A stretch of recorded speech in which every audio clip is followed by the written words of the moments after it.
Еве во нашата редовна рубрика, врзана за теми од настаните во вселената, гостина во нашето студио Зоран Милчевски.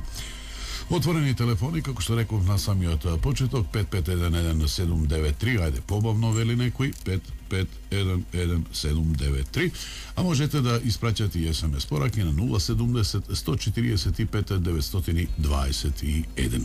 Значи, ве очекуваме на оваа тема. Конечно, минатата наша средба, двајца или тројца ни напиша дека би сакале да слушаат повеќе теми од сферата на вселената. Еве ги задоволуваме вкусовите.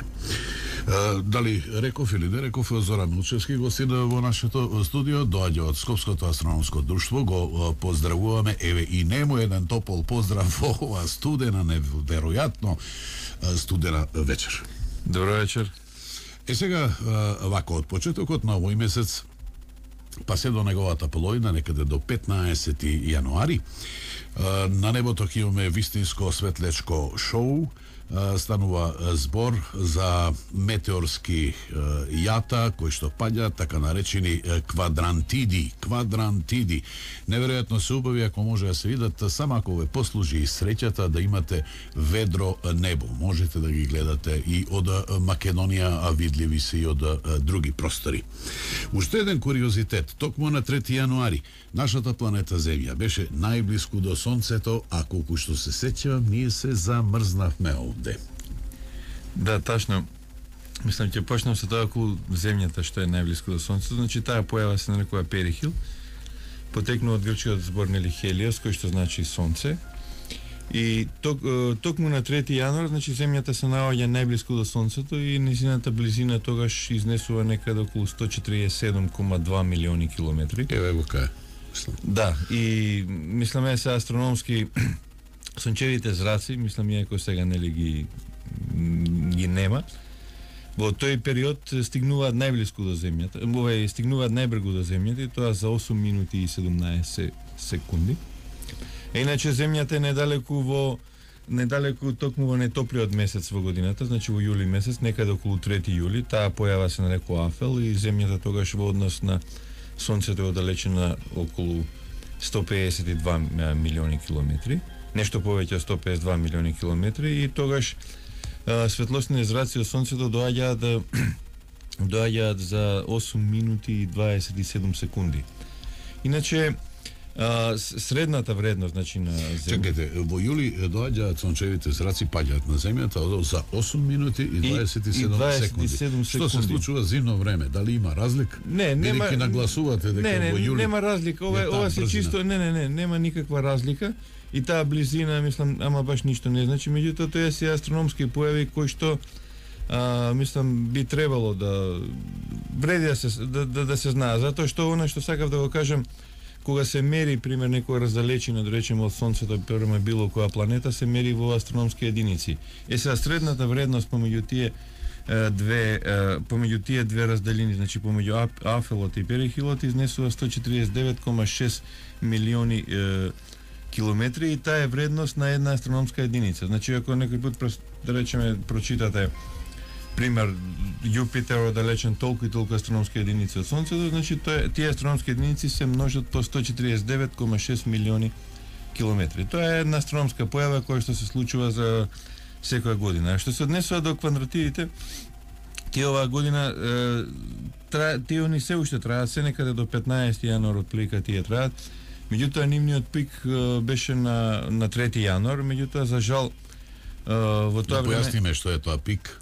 Пик е местото од кај што извираат. Значи, пик е местото кога најмочни се, најмногу периодот кога ги има највеќе. Так. А местото од кај што излегува се нарекува радијан. И радијанот обично кај квадрантидите се наоѓа некаде околу големата мечка. Значи, отприлика од тука излегуваат.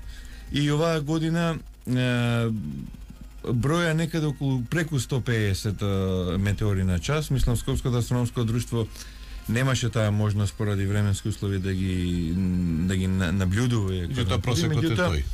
Не, од околните друштва, астрономски друштва, мислам, беме обавестени дека ројот на вистина оваа година бил доста богат, значи отприлика нешто повеќе од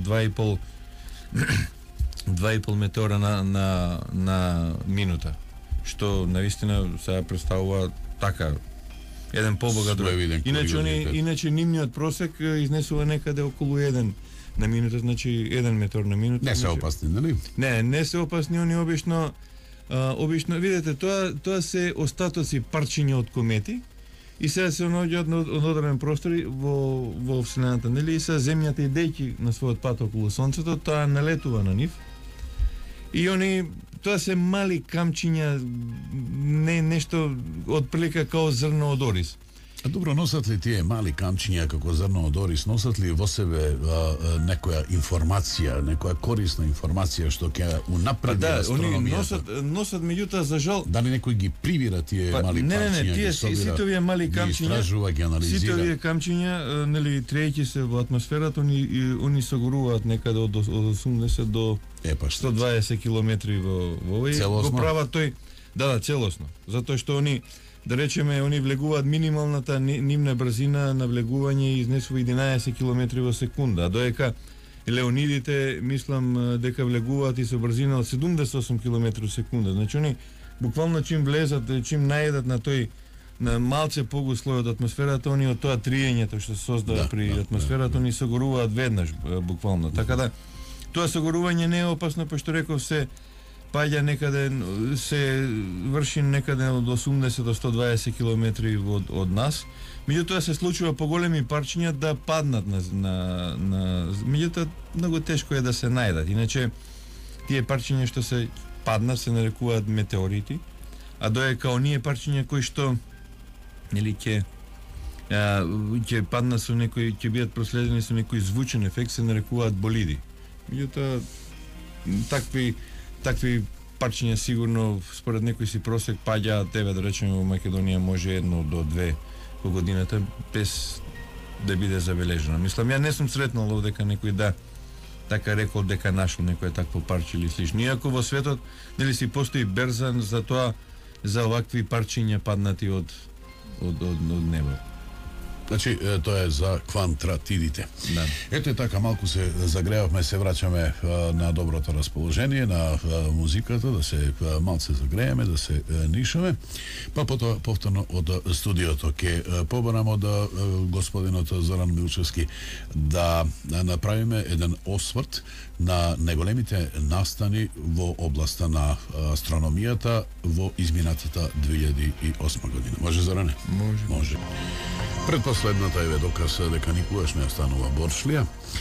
Рековме во овој сега дека ќе зборуваме за трите топ настани во астрономијата. Нека бидат 1, 2 и 3, да не правиме сега топ 10 листа.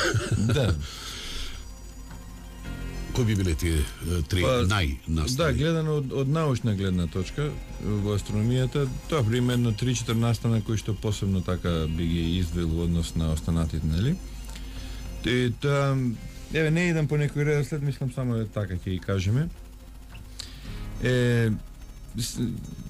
Првата е тоа директна обсервација на екстрасоларните планети, нели, што се снимени надвор од сончевиот систем. Во месец ноември имаше доста фотографии на вакви далечни светови, значи кои што орбитираат према некои звезди. И во истиот тој период телескопот Хабл ги објави сликите на екстрасоларните планети кои орбитираат околу звездите Формалхаут. И исто така и мисијата Gemini ги направи првите обсервации на овој повеќе планетарен систем уште од Земјата, и после тоа неколку дена подосна пристигна и фотографии од друга истражувачка група од Јужноевропската обсерваторија која се наоѓа во Шпанија, нели? И беа и прикажани орбити на екстрасоларни планети кои кружат околу звездата Бета Пекториус. Мислам, ова се така, ете први фотографии на некои планети кои што се наоѓаат, нели, надвор од сончевиот систем. Сега друг настан кој што остана исто така голем впечаток е првата вселенска прошетка на кинеските астронаути, нели? И овој настан, нели, влезе во кинеската историја, значи оно што го направија Советите 65-та година и една година подосна американци, нели, сега кинезите го прават, нели, после 40 години. Така да астронавтот, мислам, Жанг Жианг ли, така беше, така мислам се нарекува, беше првиот кинез кој ја направи оваа вселенска прошетка и тој беше надвор 16 минути по прошетка околу модула. Значи и Како е оценета оваа мисија, дали во целост е па успешна? оваа мисија е оценета као доста успешна мисија.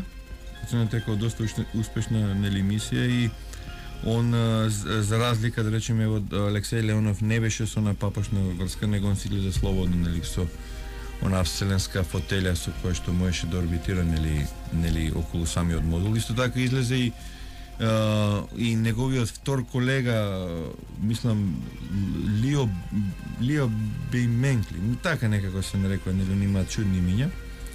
И она што сакам да го кажам за кинезите е, кинезите се доста со доста едни големи кораци одат напред што се однесува во астрономијата, така да они веќе има некој свое размислување, значи во своите планови некаде до 2015-16 да испратат ровер на месечината, некаде 20-те години од овој век или средината на 20-те години веќе да испрати и луѓе према вселената. Сега знаејќи онаа кинеска Имаат проблем за луѓе.